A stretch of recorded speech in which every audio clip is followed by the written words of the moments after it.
Nathan noticed his neighbor.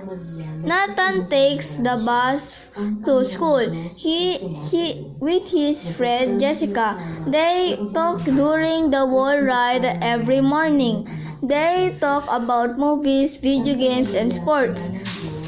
One Monday morning, Nathan got on the bus and Jessica wasn't there.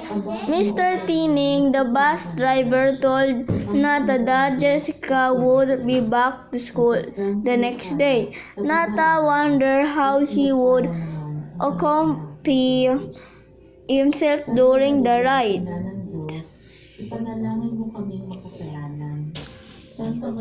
Nathan took a seat on the bus by the window. On the way to the school, he began to notice things he had never noticed before. He saw his neighbor opening the Snillney's coffee shop where his mom gets coffee every morning. He spotted his cousin Alfredo driving the fire engineer down the Maple Avenue. He noticed his friend Harry's mom collecting the mail from the box on the corner. Sa babaeng lahat at pinagpala naman ang iyong anak na si Jesus.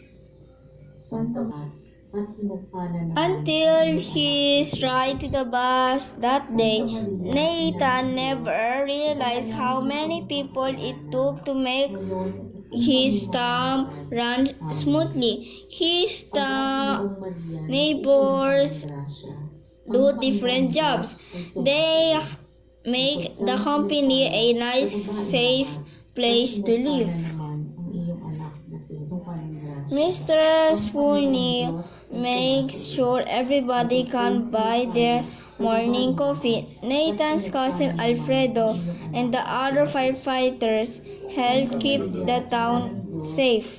Harry's mom and the other postal workers make sure everyone receives their mail every day.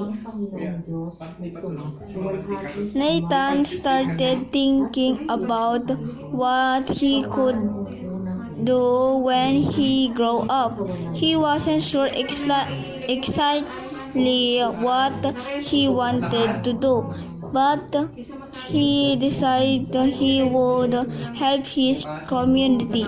He wanted to be helpful like Mr. Sweeney, his cousin Alfredo, and Harry's mom.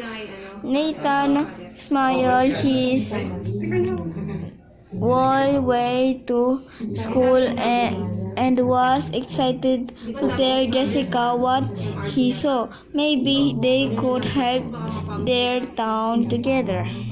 Sila na mag-usap. Paano na sila? Gusto na rin hatid, di hatid.